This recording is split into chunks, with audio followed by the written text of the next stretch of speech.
There are just so many times in my life, Father, that I genuinely just forget to rest in your great name.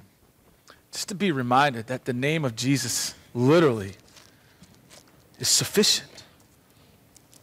Father, as we continue this morning in a spirit of opening your word and trying to seek how it is that we can create margin in our lives in some of these major areas, Father, would you just give us courage this morning to genuinely just say, okay, God, I don't know where you're going, but I'm open. This morning may be one of those weeks that we look at it and go, man, I look like everybody else around me looks, and yet God asks us, man, is that the way we're supposed to look? And so God, just speak to us this morning in your precious name, we pray. And all God's children said, amen. Kids Connection 3 and 4.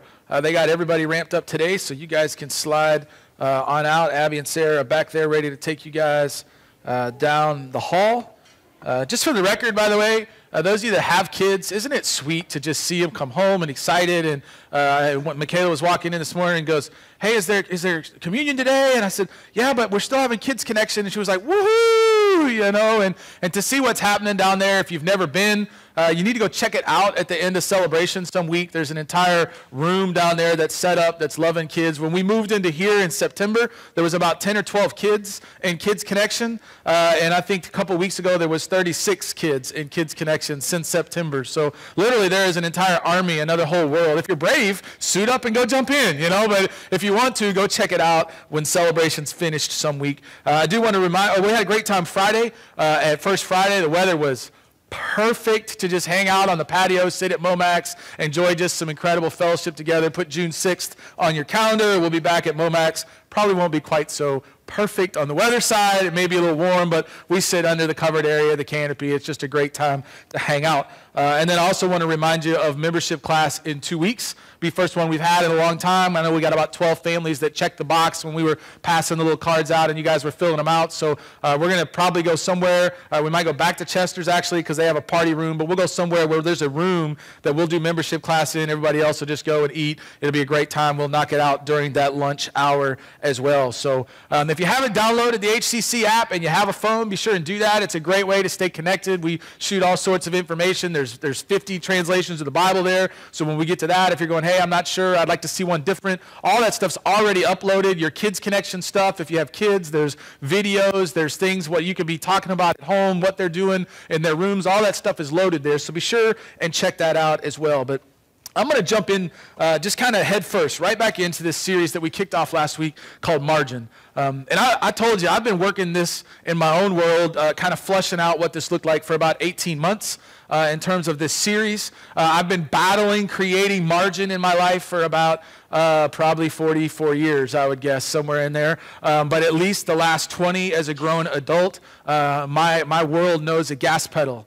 And that's pretty much in just about every area of our life. People go, hey, are you a morning guy or a nighttime guy? I'm kind of like not either one. I just wake up out of bed with the foot on the throttle, and it's just going, and in a crash at some point at the end of the day, and I sleep as hard as I can sleep, and I get up and go. And so this idea of creating margin is so relevant and personal, not only for me, but man, the number of texts and Facebook messages and messages that I've gotten from you guys this week says, hey, this is something that many of us are wrestling with. And today we're going to talk about it specifically as it relates to our schedule.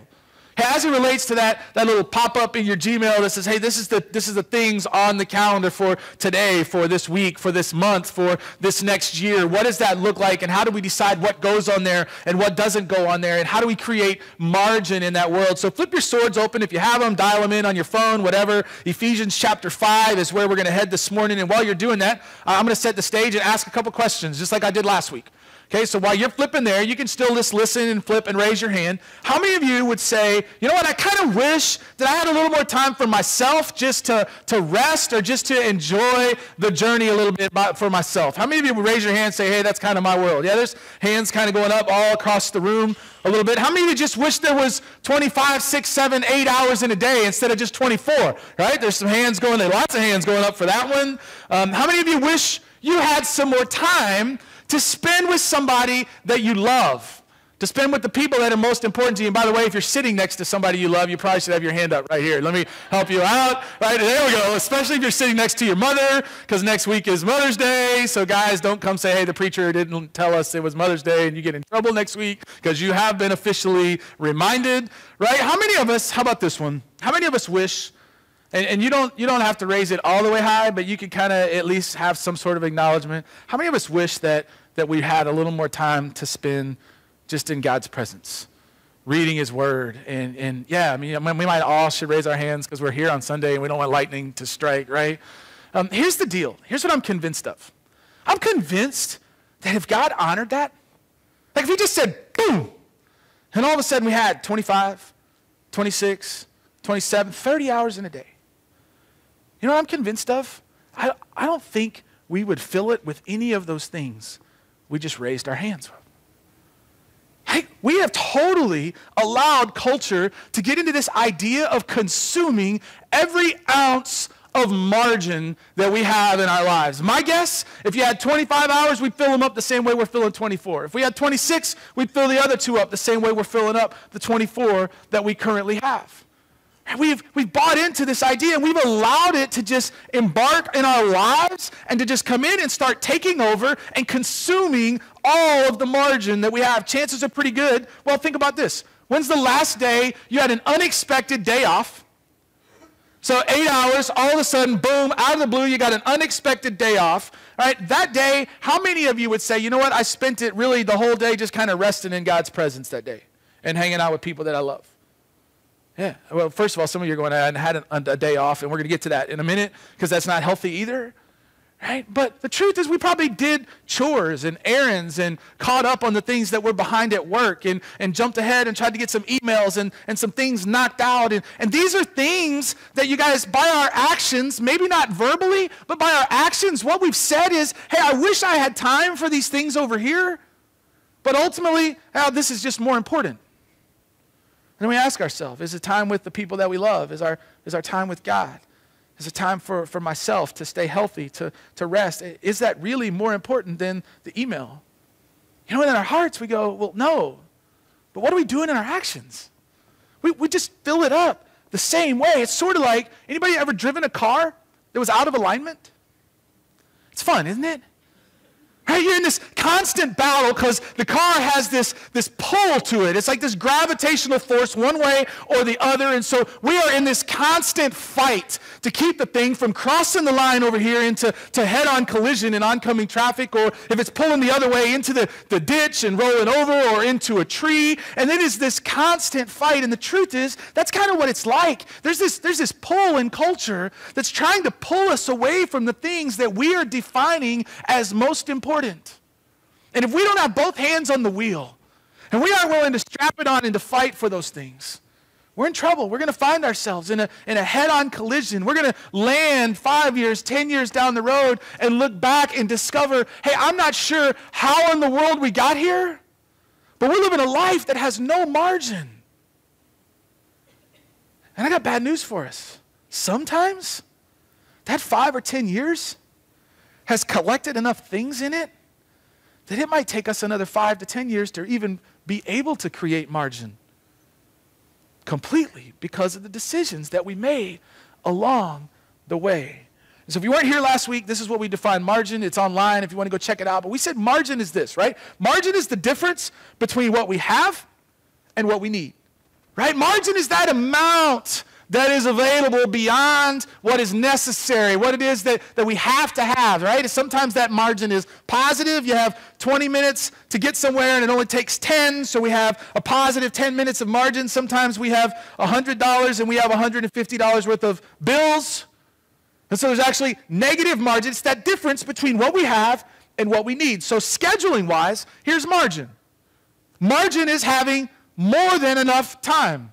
Margin's having time left over to go and meet with that person that's going through a crisis, not sitting there going, oh gosh, I know I should get in the car and go over there, and I know they need us right now. I know that she needs me to cut the grass for her right now because her husband left 2 months ago and no one's cut the grass and they're trying to figure it out, but I just don't have time. I have too many things to do in my own world. You know what? Margin's having enough time to be able to go and to do those kinds of things. Margin's having enough time to sit down with our kids and to look them in the eyes and to turn off the work that's going on in our brain, because I'm with you. They come home from school and I'm in the middle of knocking some things out, and they sit down and they start going, hey, Dad, and I'm kind of looking at them. But nothing has shut off in here. You been there?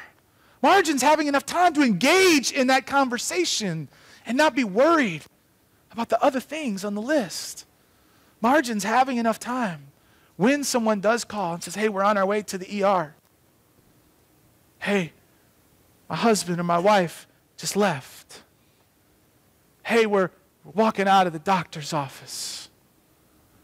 The doctor just gave us a not so good report. Margin is not only being in a place that we could allow those interruptions, but margin is getting to the place that we're grateful for them. That we sit down and go, hey, you have no idea what an honor it is that you would call me to get to come and sit and pray and be a part of this season of your life. And I'm not going anywhere between now and when we get to the other side. That's margin. How many of us in our schedules, in our worlds, can create margin? I don't think it's a new challenge. Paul wrote to the church in Ephesus in Ephesians 5. We're going to start in verse 15. He gave us a picture of what this looks like. He says to him right here, hey, be very careful then how you live, not as what? Unwise, but as wise. Right? We have to understand in our world, same was true for them. There is this, I don't know, for lack of a better word, it's like there's this gravitational pull that is literally trying to pull us away from the things that we have self-identified as most important. Some of those come from this book. We read it, we believe it, we want to download it in our lives, and so we're like, hey, these are the things that are important. In culture, there's this gravitational pull that's going, hey, I'm going to try to get us away from those sorts of things. Paul says, listen, be careful. Be careful. Don't live as unwise, but live as wise. Because you know what the opposite of living in wisdom is? Foolishness. We don't like that one. I might even be honest enough to say, hey, you know what? I'm willing to live with a choice that's not the wisest choice. But how many of us want to just straight up call it what it is? If it's not wisdom, it's foolishness. Paul says, listen, don't live a life of foolishness. Live a life of wisdom. Learn how to say yes to the right things. Learn how to say no to the right things along the way. But it's a fight. It is an everyday war. For some of us, it's every hour. For some of us, there are days where it seems like it's every minute of the day we're in this battle along the way. In 16, he says, so make the most of the opportunities once in a while, right? You know, once a week, once a month, something like that. Just make them. No, he says make the most of every opportunity because the days are evil, right? So basically what he's saying there, hey, the days, culture, it is pulling. It's trying to pull us off center all day long, every day. So make the most of every opportunity. The days are evil. Therefore, do not be, there it is, foolish, but understand what the Lord's will is. Culture is pulling us like crazy. I have been there. I have said yes to some of the most amazing things on the planet and found myself 5 years down the road looking back and sitting with my wife and discovering, you know what? We have a life of zero margin to it at all. And it's killing us. So I hired another guy. I'll just tell you my story, and this isn't even in my notes, so I'm not sure why I'm going here, but let me tell you mine. I hired another guy. I came home. I had been basically an absentee dad for about 4 years, working at a church. We were launching 2 different ministries, built a building. The worship guy left, so I was leading worship. The church doubled. It built a building, 53,000 square foot, and had a youth ministry that doubled all in this same little 4-year season. And I was working all the time, doing amazing things, and we were seeing God do incredible things in the lives of our church. And finally, Rita just sat down and goes, hey, this just isn't working. And so we hired a guy, and I came home. And I thought, okay, great. Dad's home now. The first night, I come rolling in and I'm like, all right, we're going to do this and this. And they just kind of look at me like, hey, don't you have somewhere to go? We got a rhythm working here.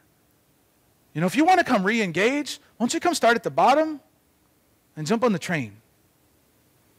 And it took me about 2 years of being present and being a part to get back.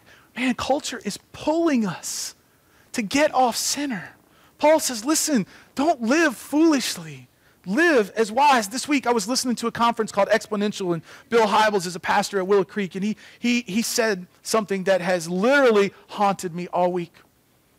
He asked the question, he said, is the life you are living worth Christ dying for? Man, is the things that I allow to go on my schedule, are those worth Jesus dying for? There has never been a movement in the mission of God that has ever been apart from men and women who were willing to lay down their lives for the cause of Jesus. And I'm getting ready for this week, looking at my schedule going, die? Man, I don't want to miss the Spurs game today. It needs to be a quick sermon. I don't know that I want to give up television. I don't know that I want to give up eating out. And this is on the heels of spending 12 weeks in the book of Acts, where we literally said, hey, we are empowered by God for the mission of who? God, not our own mission. But when we look at our daytimer, our calendar, your little phone, wherever it is that you're getting it, ask yourself that question. Hey, is what I am allowing to occupy this real estate worth the death of God's Son for?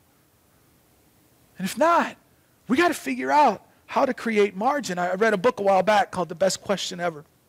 And in there, Andy, all the way through the thread of it, he singles down this one question, which is huge, and this idea of creating margin in our lives in every area. And it's extremely applicable as we start to think about this idea of schedule and time, right? And so if I were to ask you, hey, you know, what do you guys got going Friday night? Y'all want to do dinner?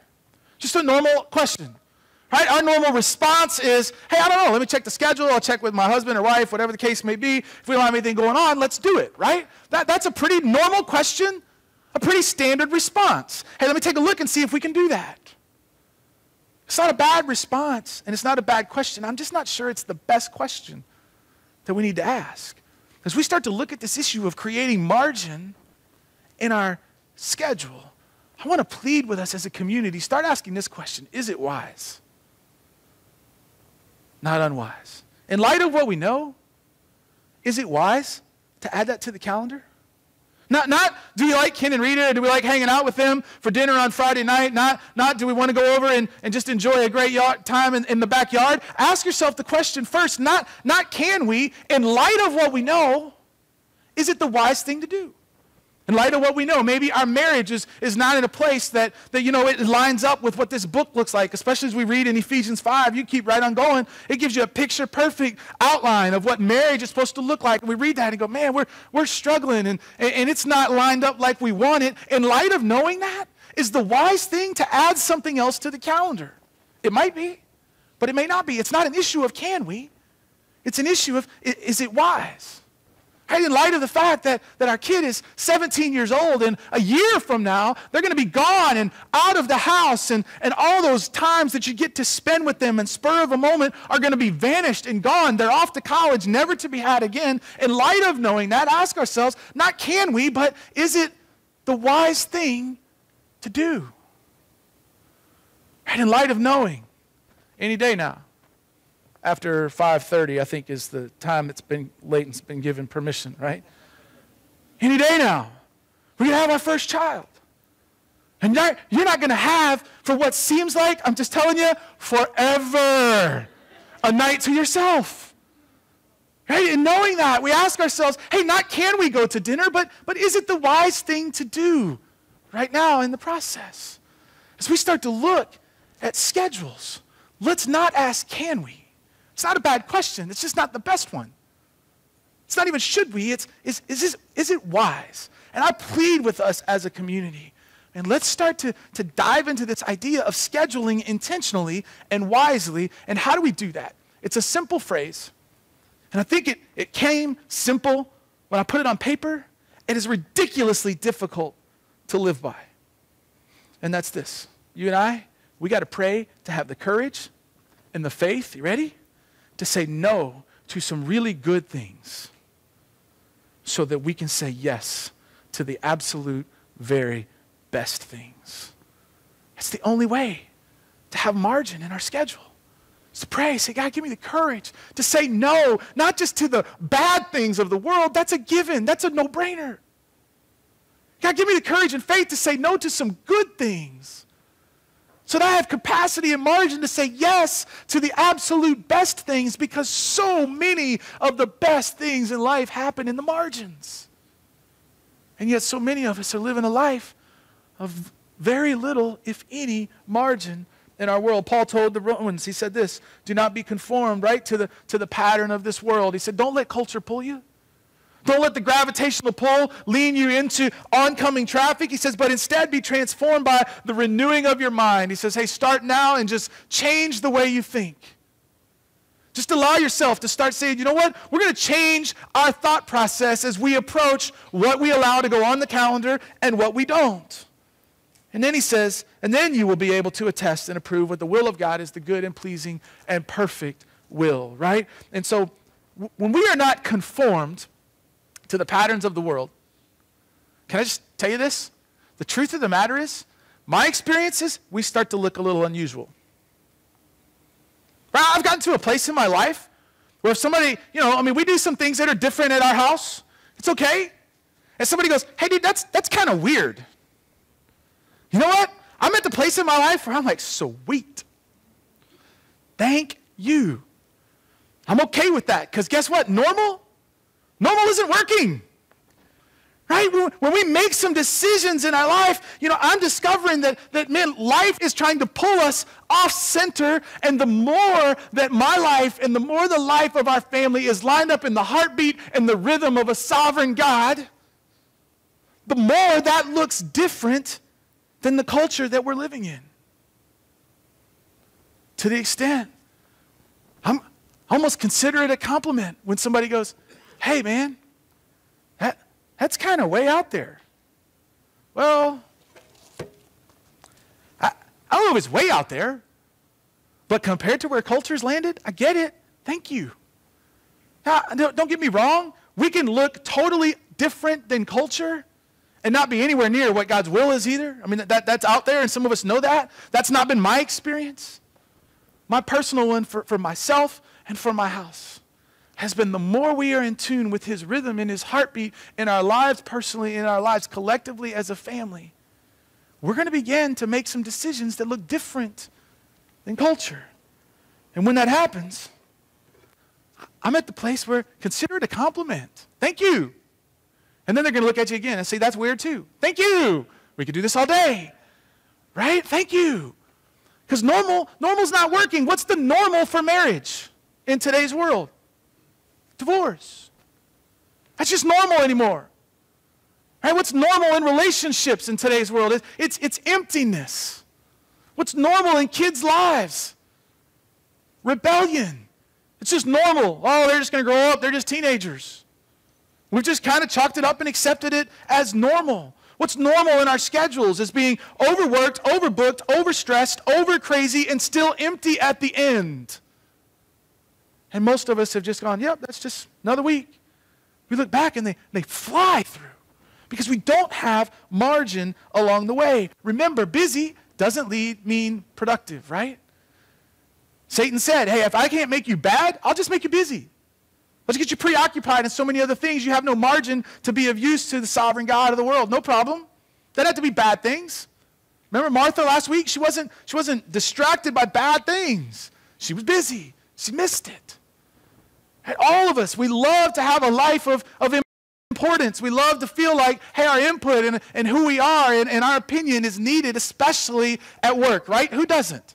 Who doesn't sit at work and sometimes go, man, you know what? I wish I was involved in the conversation that's going on in that conference room right now.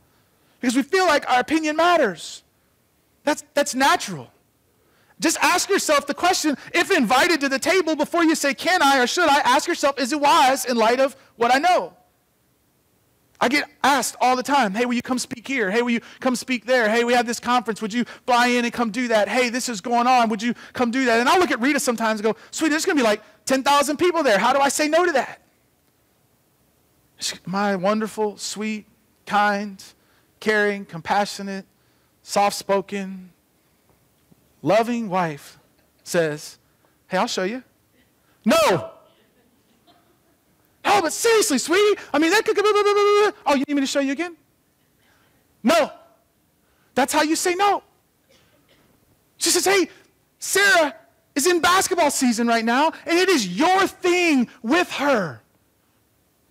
You spend hours every week riding to the gym together, coaching her, going to the gym. Do you think those 10,000 people give a rip about the fact 2 years from now you're not going to get that moment with her anymore?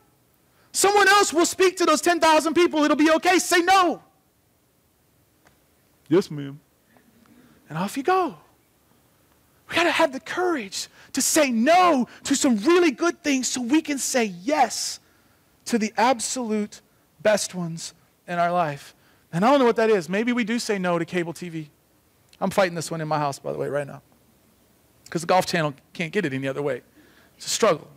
It's a problem. I think it's my idolatry. It's the sports thing that I can't find any other fashion, and there's no live TVs to get that I can get a hold of to make it work. And so I keep telling my wife we can't get rid of cable until we can solve that problem. And then I find out, you ready? Average person spends 28 hours a week watching television. That's more than 3 full days' work. So by the time someone is 70 years old in the United States, if you were simply average, you've spent 10 years consecutively watching television. It's nuts. Maybe we do decide, hey, you know what? Let's get rid of it. Maybe we decide, and this one's hard for me, hey, you know what? We're not going to have a clean, perfect, spotless house 24/7 all the time. And instead of griping and arguing and bickering and trying to make it happen all the time, we're going to pursue relationships instead. And yeah, we may have an all family, all hands on deck and get it all kind of from a 2 to an 8, but it's not going to get to the spotless 10 because we're just not going to get there. And we just decide, you know what? The relationship with my kids and the relationship with our family is more important than checking the box and making sure that 24/7 we have a perfectly clean and spotless house. And so we say no to something good. A clean house is good. So that we can say yes to the absolute best. And the list could go on and on. I don't know what it is for you. By the way, nothing wrong with a clean house or a cable television because we usually have both. But don't say yes to that and miss the best things along the way. And we got to have the courage and the faith to say no to some really good things so we can say yes to the best one. Paul said, be careful then how you live, not as unwise, but as wise, making the most of every opportunity because the days are evil. Then we'll know what the perfect will of God is. And let me tell you what I see happen as I wrap up. I see this happen all the time amongst those of us that are followers of Jesus and have been reconciled into a relationship with God, and we get on a roll. Let me tell you what happens when the margin decreases, because I see it over and over and over again, and these are downloaded in the app. If you just want to leave them there, or if you're taking notes, that's fine. But as your margin decreases, and our intimate time with God decreases right along with it. As our schedule gets squeezed and squeezed and squeezed and squeezed, the intimate time that we have with God tends to get squeezed and squeezed and squeezed and squeezed along the way. Yet we know it's so paramount every day to take our flesh that doesn't align with God in its natural state and to get off the throne and put God there every day and to say, hey, realign me so that I can fight the pull that culture has. We know how important it is. Yet I see it over and over and over and over again. Not just in my own life, but in the lives of thousands of students as a student pastor, in the lives of lots of adults that wrestle with the same thing. Jesus said in Matthew, but seek first his kingdom and his righteousness, and then all these things. Right? You know the life we live? Hey, God, my world's packed. I just need you to give me all these things. The to-do list is too long. So let's rock and roll. I love you, God. Amen. We're out. He says, no, seek first his kingdom and his righteousness. And after we have sought that, all the rest of the stuff will get rolled in and blessed as he sees fit along the way. But when margin decreases, our intimate time with God decreases. And some of you go, oh, that's great for you, preacher man, because you only work one day a week, right? You know, we get told that, by the way, all the time. People are like, you guys, what do you do the rest of the week? You know, oh, nothing, just hang out. But the truth is, we all wrestle with finding that time, don't we? But I would argue, some of you are going, hey, life is crazy. We got kids and work and we get up and the schedules and all this kind of stuff. I would just argue from my own personal experience and just tell you, I don't think we have time not to daily realign ourselves with Him. I really don't. I think we're in trouble if we start bypassing that, but it's kind of what happens when the margin gets squeezed, sort of like giving, right? We preach here all the time, give first, save second, live on the rest. You see the margin get squeezed, what's the first thing that tends to go? And those things need to line up in that same order all the time. God, I am coming and seeking you first every day. I'm going to get off the throne and realign my heart with you and put you on the throne today. You speak to me, and then you bless the things that I have on the plate as you see fit. And I ask people all the time that have incredible margin, how do you do it? Because I don't know if you noticed, but some of the people that have the most incredible margin are some of the most important busy people I know. And you're going, how does that work? And over, especially those that are believers are like, man, I really don't know. I start off every morning without question, opening up His Word, downloading it into my life, realigning my heartbeat with His. And then I lay my day timer at Him and I say, God, you do as you see fit, not my will, but yours be done. It's all yours. Martin Luther spent 1.5 hours a day reading the Bible, and on days that he didn't have enough time, he spent 3 because he knew he'd never get anything done other than the power of God in his life that day. Man, but it's the first thing that tends to go along the way. I challenged you last week to spend 5 minutes a day just resting. Anybody try it, by the way? Yeah, some of you did.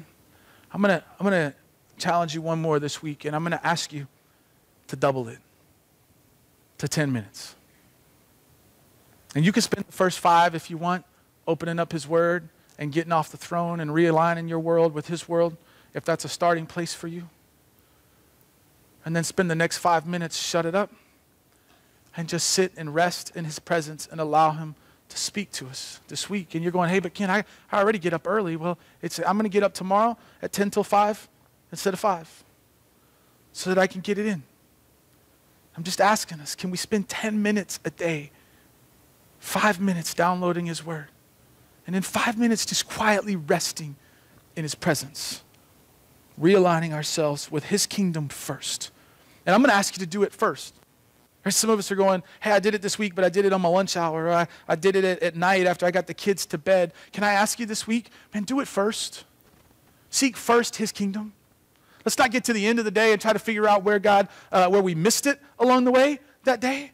But instead, let's roll out of bed and start it right out of the chute and align ourselves with Him and get that discernment that we're given when we align our heartbeat with His to say, hey, God, is that from you or is that from culture?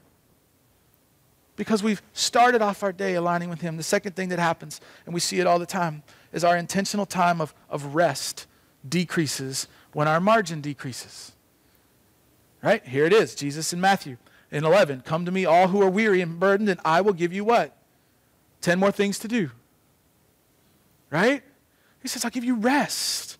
Take my yoke upon you. Learn from me. For I am gentle and humble in heart, and you will find rest for your souls. But check this out. When we get busy, when we have no margin, the idea of taking an entire day and resting is ludicrous, isn't it?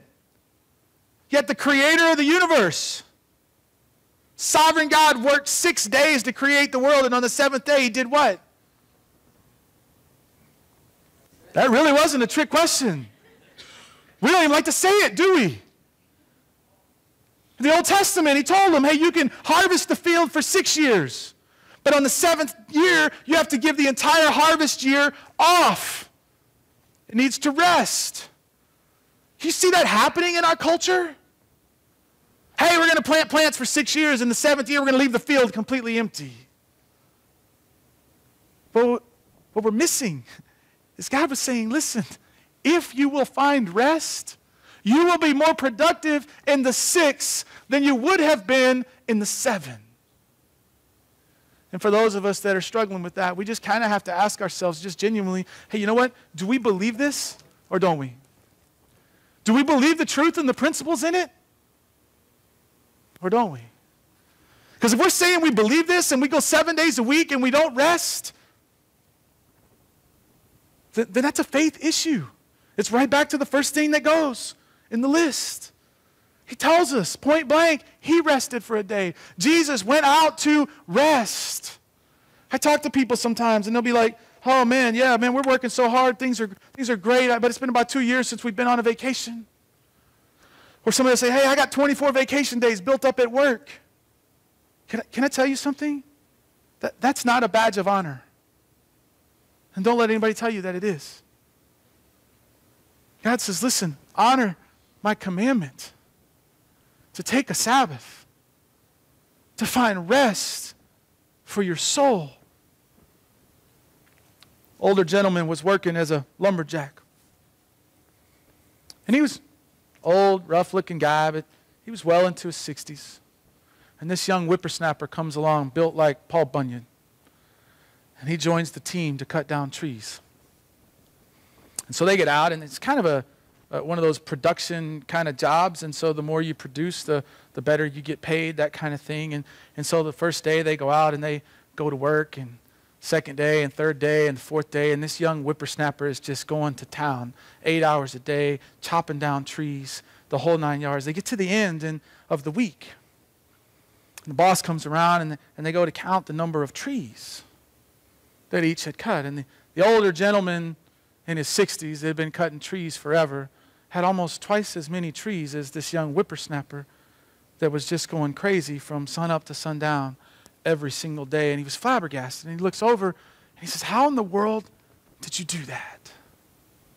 And he says, you see, why you were going at it from sun up to sundown without a break, I'd work 45 minutes and then I'd sit down and I'd rest and sharpen my blade.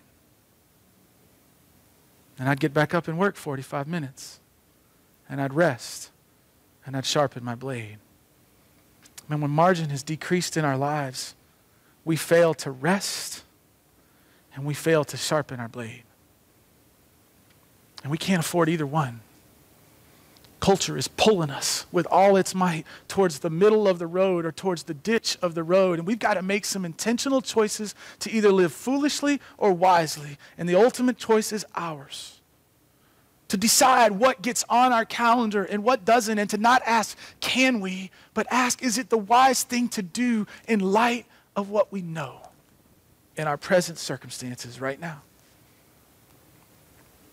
And so that's how to create margin, I think, is to simply start praying, God, give me the faith and the courage to say no to some really good things so that I can have the margin and the capacity to say yes to the very best ones.